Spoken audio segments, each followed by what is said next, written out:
지금 여러분께서는 이 시대 직장인들을 위한 맞춤형 라디오 방송 정용실의 저녁길 매거진을 함께하고 계십니다. 네, 매주 월요일에는 직장인분들의 고민을 함께 좀 나눠보고요. 도움이 되는 방법 찾아보는 그런 시간 준비하고 있습니다. 시테크 연구소 김찬배 소장님 자리해 주셨어요. 어서 오세요. 예, 안녕하십니까. 네, 오늘은 어떤 얘기를 해볼까요? 오늘의 주제는 절대 긍정은 절대 위험할 수 있다입니다. 네. 지난주까지 제가 긍정의 중요성을 말씀드렸는데 네. 긍정하는 것은 필요하지만 어떤 때는 이게 또 부정적인 결과를 가져올 수 있다. 이런 말씀을 좀 드리고자 합니다. 네, 그동안 긍정에 대해서만 긍정해 오셔서 저희도 그걸 많이 견제하려고 노력을 했었는데 오늘 드디어 제가 원하는 그 주제가 아닌가 하는 생각이 들고요. 긍정이 부정적 결과를 어떤 걸 가져올 수 있다는 건지 그렇게 말씀하시는 이유가 있지 않겠습니까? 두 가지로 말씀드리겠는데 첫 번째는 비판적 사고의 결렬을 들 수 있습니다. 그렇죠. 제가 지난 11월 10일 방송에서 로사다 비율이라고 이제 소개하면서 성공적인 팀과 기업에서는 긍정적인 언어와 부정적인 언어의 비율이 6대 1이었다. 이런 말씀을 제가 드린 적이 있는데요. 네. 만약에 부정적인 언어가 전혀 없는 조직이라면 어떻게 되겠습니까? 예스만 하는 조직은 잘못된 거예요. 그렇죠. 그래서 이것도 해보니까 긍정적 언어 비율이 10을 넘어가면 창조적 토론과 비판이 사라져서 오로지 하나의 생각만 존재하기 때문에 오히려 생산성이 더 떨어졌다고 합니다. 예. 저희 방송하는 사람들이야 특히 긍정적인 것만 있어서는 안 되거든요. 자, 그렇다면 두 번째는 왜 그런 걸 생각하신 거예요? 두 번째는 이제 긍정만 하면 모든 게 저절로 해결될 것이라 이런 인식을 갈 우려가 있다는 것입니다. 네.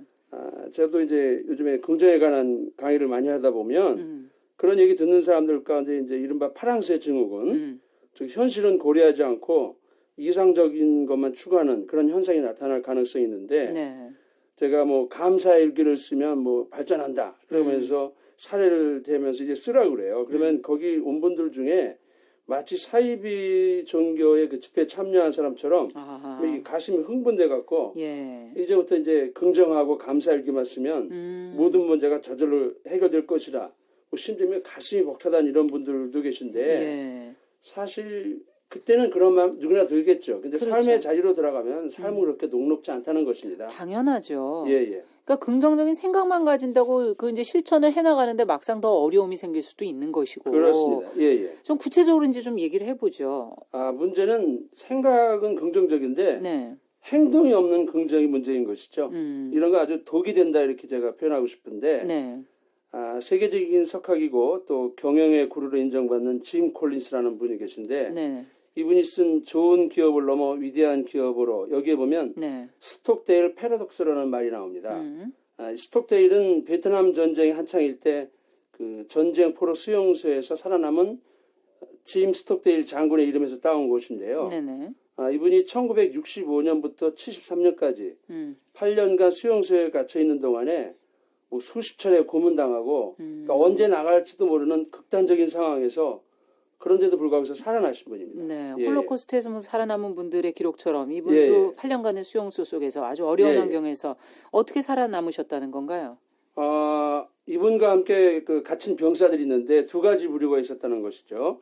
하나는 이 수용소에서 나갈 수 있을 거다 이렇게 믿었던 낙관주의자가 있었고 또 한편의 부류는 아니다. 이 수용소에서 나가는 일은 대단히 어려울 수 있다. 심지어는 여기서 평생일지도 모른다. 그렇죠.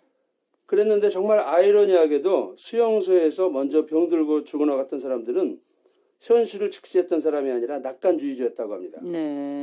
패러독스라는 말이 이제 역설이라는 뜻이지 않습니까? 그 역설적이게도 낙관주의자가 죽어나갔다 그런 의미에서 스톡데일 패러독스라고 하는 것입니다. 낙관주의자는 너무 그 희망을 바라봤기 때문에 견디기가 더 힘들었던 건가요? 이유는 어디 있다고 보세요? 그렇습니다. 낙관주의자들은 아마 이번 크리스마스 때 우리 뭐 석방될 거다. 이렇게 기대를 했는데 안 나가는 거예요. 그럼 이제 다음 부활절 나갈 거다. 또 부활절 지나면 추수감사절이겠지. 이렇게 이제 또다시 크리스마스 오고 해가 반복되다 보니까 이 사람들이 이제 절망이 점점 커졌던 것이죠. 그래서 심약해지면서 병들고 죽어 나갔다고 하는 것입니다. 어찌 본다면 좀 단기적인 그 시야를 가지고 있는 거 아닌가, 좀 장기적으로 보지 못한 거 아닌가 하는 생각이 드는데 그러면 그 반대에 있었던 사람들, 현실을 직시한 사람들은 어떻게 된 건가요? 현실을 직시한 사람들은 그곳에서 나갈 것이라는 그 믿음을 갖고 있는데 또 한편으로 보면 여기서 나갈지 정말 오래 걸린다. 그렇기 때문에 우리는 준비가 필요하다. 그래서 신차를 단련하고 또 언젠가 수용소를 나가면 이 역사의 현장을 증언하는 사람이 돼야 되겠다. 이런 목표를 가지고 거기서 일어난 일들을 상세하게 메모하는 등 뭐 철저하게 준비를 했던 것이죠. 네. 그러니까 이분들은 뭐 부정적인 사고의 소유자가 아니라 현실주의적 낙관주의였다고 할 수 있는 겁니다. 네, 낙관주의 자체의 문제는 아닌 것 같고 예. 조금 다르게 봐야 되지 않을까 그런 생각이 드는데요. 그렇습니다.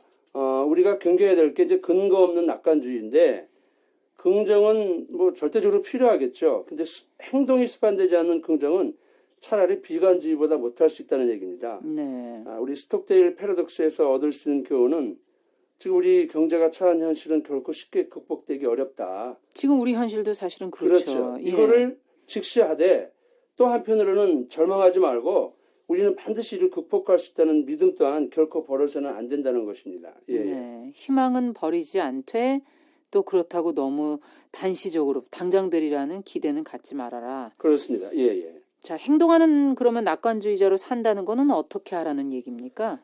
우리 행동하는 낙관주의자를 이제 옵티미스타 이렇게 얘기하는데 일반적으로 옵티미스트는 영어지만 이게 한국말로 번역될 때는 낙관주의자 혹은 낙천주의자 이렇게 번역해서 사용하고 예. 있는데 영어의 옵티미스트는 한국말 낙관주의자보다 더 큰 의미를 갖는다고 합니다. 그래서 그냥 옵티미스트라고 이렇게 하겠습니다. 예, 네. 예. 어떤 특징이 있다는 건가요? 이분들 특징은 두 가지로만 지금 이제 시간 관계상 말씀드리겠습니다. 첫 번째는 부정적인 환경을 긍정적인 분위기로 전환하는 능력이 있습니다.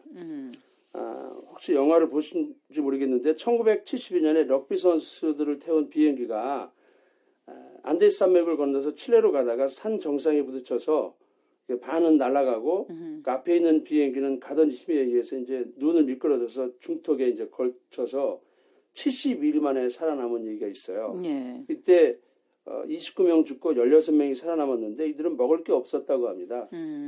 그런데 이들은 그 죽은 친구들의 살을 먹고 살아남은 아주 뭐 끔찍하기도 하지만 놀라운 일이기도 한데 네. 그때 주인공 난도라는 친구가 아주 그 옵티미스트의 전형적인 예가 되겠는데 한 친구가 구조대가 이제 수색을 포기했다는 소식을 라디오를 통해서 듣습니다. 네. 그 얘기를 듣고 친구들을 모아놓고 희소식이야 이렇게 말합니다. 그러니까 친구들은 구조대가 오기를 기다리고 있는데 희소식이라 그러니까 온다는 얘기니까. 오는가 보다 이랬는데 네. 구조대가 수색을 포기했어 이러니까 크레이지 미쳤구나 이제 막 친구들이 막 욕을 하죠. 그때 난도는 우리는 그동안 구조대가 오기를 수동적으로 기다렸다면 그들이 우리를 포기함으로써 우리 스스로 힘으로 여길 벗어날 수 있게 된 거다.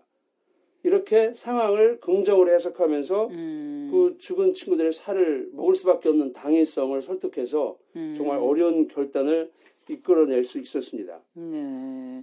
그래서 살아나왔나요? 예, 그리고 나서 나중에 그 난도와 카네사라는 친구가 먼저 떠나죠. 그곳을 떠나요? 예, 떠나서 가서 헬기를 타고 와서 전원을 다 구조해.